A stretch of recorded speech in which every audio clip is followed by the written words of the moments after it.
Hello everyone, we are here to tackle about the vitamin B6 and B7. First is the vitamin B6. Vitamin B6.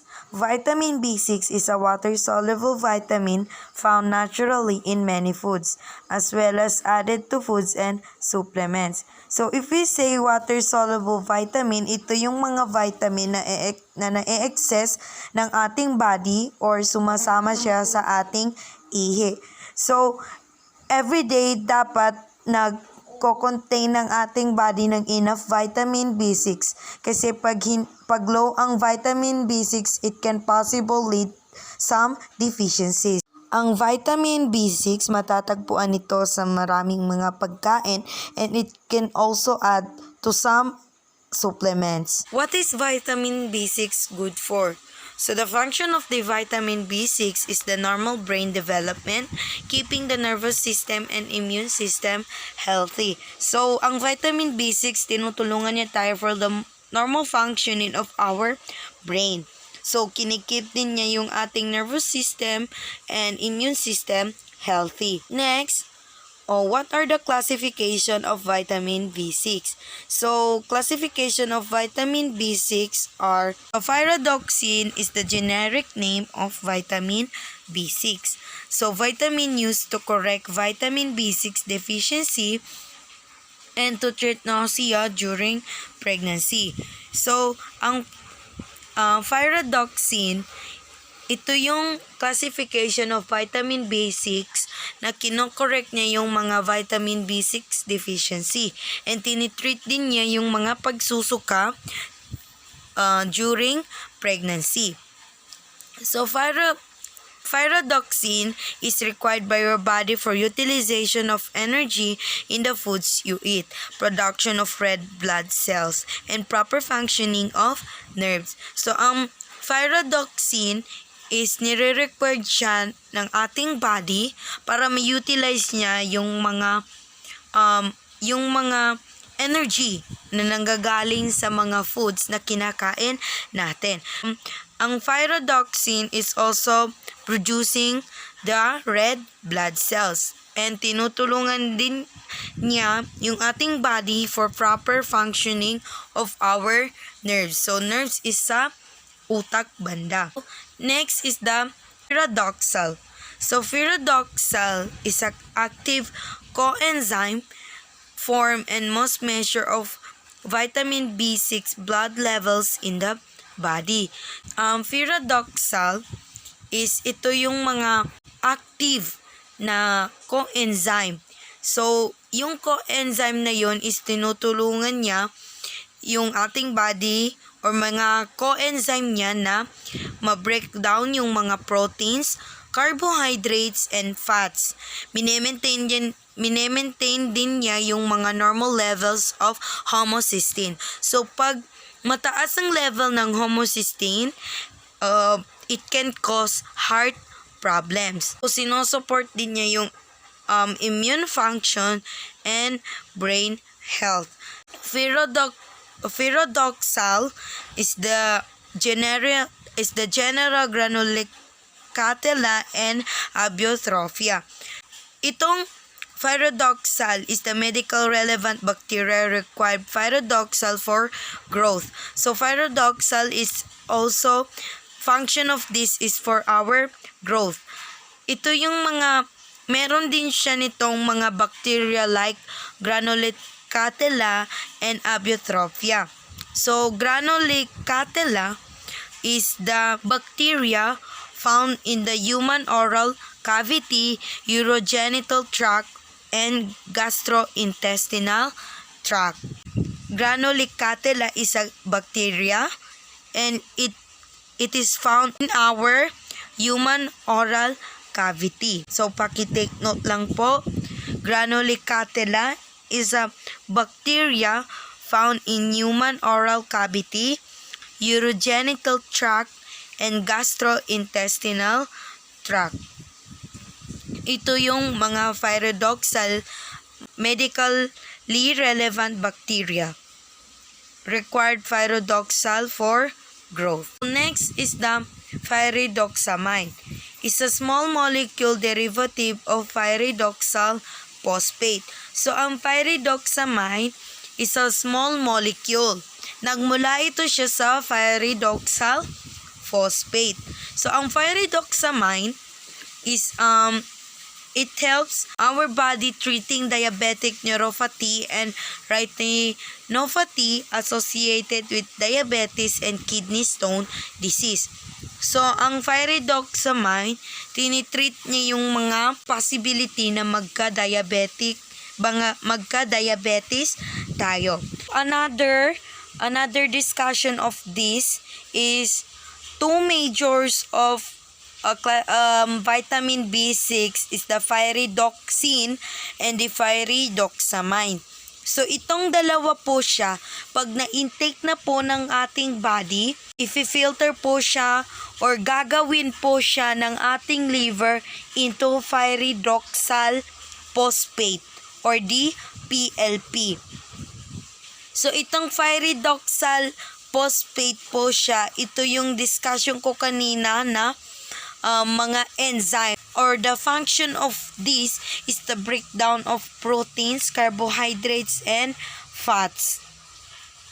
Nagiging pyridoxal phosphate po yung pyridoxine and pyridoxamine by the liver po. Sign of deficiency. Isolated vitamin B6 deficiency is uncommon.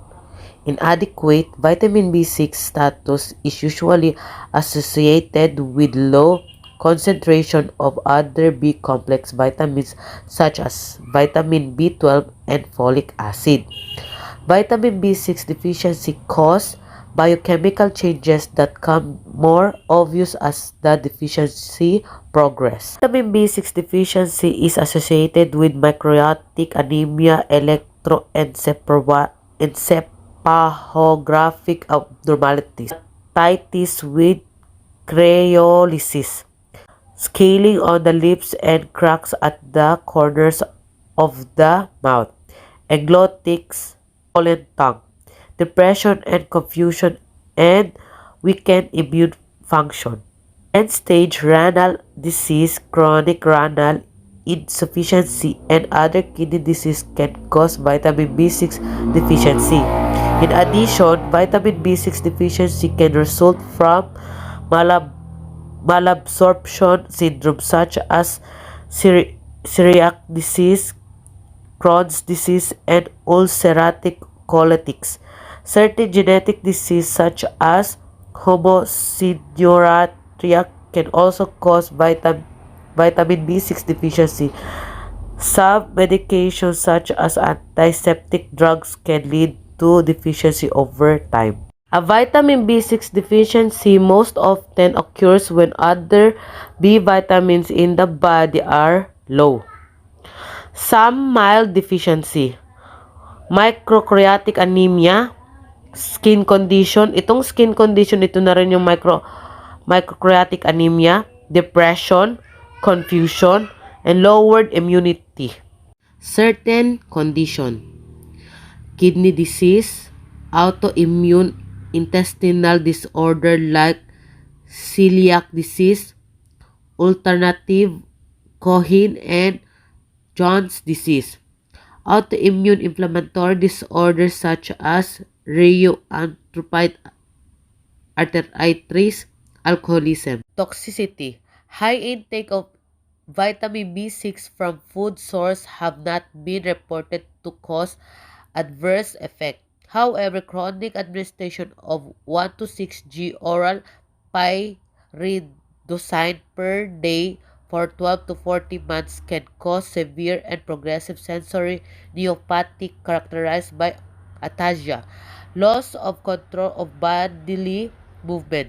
Symptom severity appears to dose dependent, and the symptoms usually top if the patient discontinues the pyroxine supplement as soon as the neurologic symptoms appear. Other effects of aggressive vitamin B6 intake include painful, disfiguring dermatological lesions, photosensitivity, and gastrointestinal symptoms such as nausea and heartburn. Food source and recommended dietary allowance RDA. Food source. Vitamin B6 is found in a wide variety of food. The richest sources of vitamin B6 include fish, beef, liver, and other organ meats, potatoes, and other starchy vegetables and fruit, other than citrus. In the United States, adults obtain most of their dietary vitamin B6 from fortified cereals, beef, poultry, starchy vegetables, and some non-citrus fruits. About 70% of the vitamin B6 from a mixed diet is bioavailable. Vitamin B6 is found in a variety of animal and plant food. Beef liver, tuna, salmon, fortified cereals, chickpeas, poultry, some vegetable and fruits, especially dark leafy greens, banana, papaya, orange. Ages 14 to 50 years old is 1.3 mg daily. 51 plus years 1.7 mg. Woman ages 14 to 18 years is 1.2 mg. 19 to 50 years 1.3 mg. 51 plus years 1 mg. For pregnancy and lactation, the amount increased to 1.9 and 2.0 mg. Recommended intakes. Intakes recommendation for vitamin B6 and other nutrients are provided in the Dietary Reference Intakes DRIS developed by the FNB. DRI is the general term for a set of reference values used for planning and assessing nutrient intake of healthy people. These values, which vary by age and gender, include recommended dietary allowance RDA, average daily level of intake sufficient to meet the nutrient requirements of nearly all 97% to 98% healthy individuals, often used to plan nutritionally adequate diet for individuals. Adequate intake II intake at the level is assumed to ensure nutritional adequacy, established when evidence is insufficient to develop an RDA.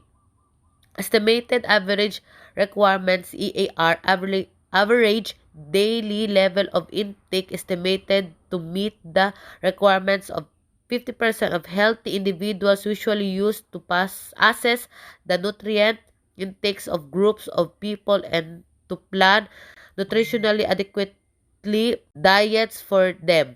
Can also be used to assess the nutrient intake of individuals. Tolerable upper intake level, maximum daily intake unlike to cause adverse health effects. Good afternoon, ma'am. My name is Rohana Ubon. Vitamin B7 or biotin. Vitamin B7, more commonly known as biotin, ay isang bitamina na narurusaw sa tubig na mahalaga para sa metabolismo at pagkanan ng katawan. Ito ay isang mahalagang bahagi ng isang enzyme na responsible para sa ilang mahalagang metabolic pathway sa katawan ng tao. Kabilang ang metabolismo ng mga taba at carbohydrates, pati na rin ang mga amino acid na kasangkot sa synthesis ng protina. What is vitamin B7 good for? Vitamin B7 or ang biotin ay kilala na nagsusulong ng paglaki ng cells at kadalasang bahagi ng mga pandagdag sa pandieta na ginagamit para sa pagpapalakas ng buhok at mga kuko, pati na rin ang mga ibinibenta para sa pangalaga sa balat. Food sources. Vitamin B7 is found in a number of food, though in a small amounts.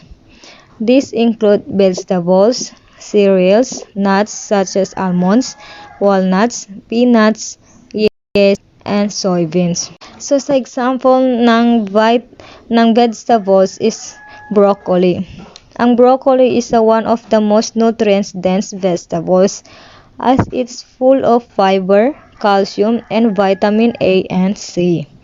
It's also a good source of biotin. Just 1/2 cup or 45 gram of raw chopped Broccoli contains 0.4 micrograms or 1% of that daily value.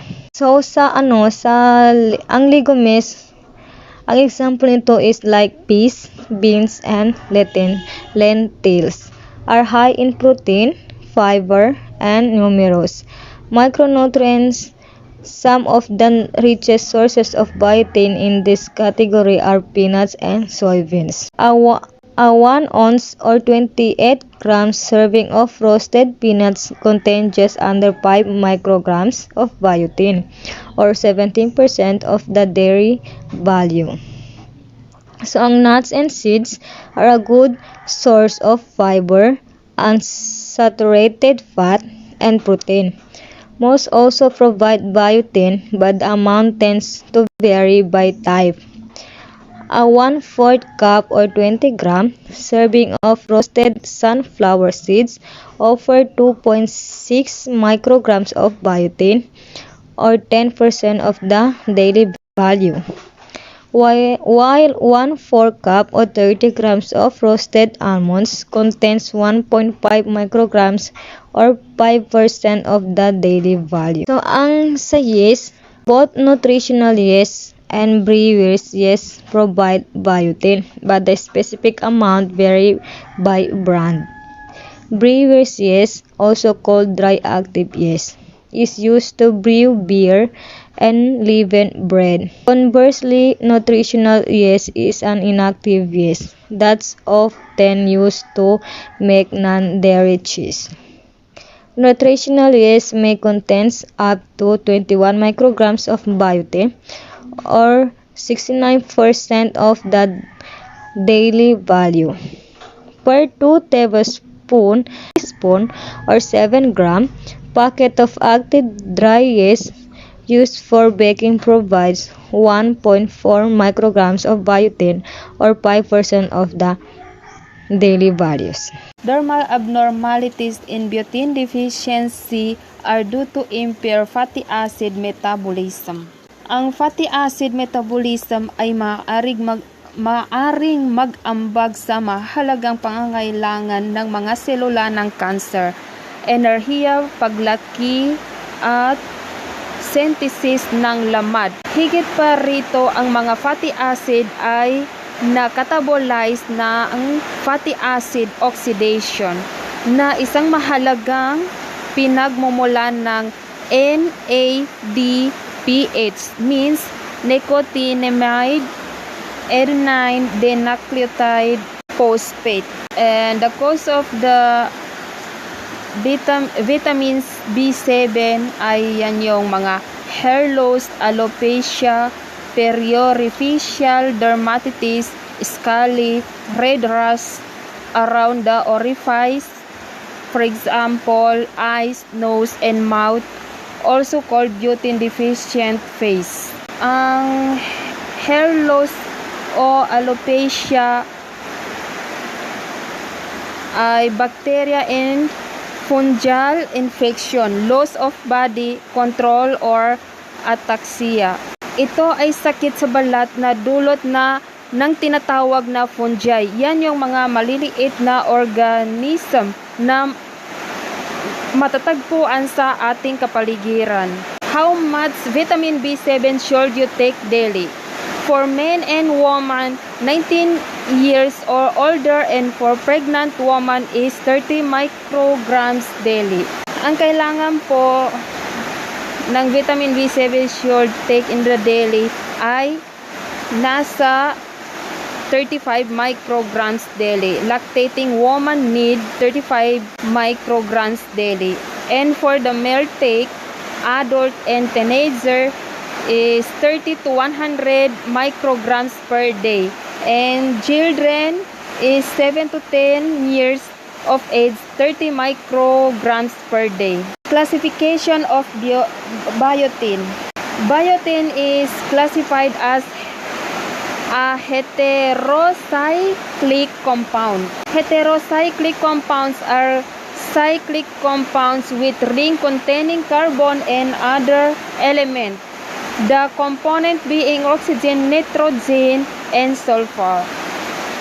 The function of heterocyclic compounds is predominantly used as pharmaceuticals, as agrochemicals, and as veterinary products. Makikita rin natin dyan ang sanitizer, developers, antioxidants, at iba pang And the properties of cyclic compound is have higher boiling points, melting points, and higher densities. Cyclic components, for example, all carbon or carbocyclic and more complex natural cyclic compound. And the oxygen is help organism grow, reproduce, and turn food into energy. And nitrogen component of amino acid and urea. Amino acid are the building blocks of all proteins, and the urea is a byproduct of protein digestion. The component being oxygen is composed of 3 stable isotopes, 16 oxygen, 17 oxygen, and 18 oxygen.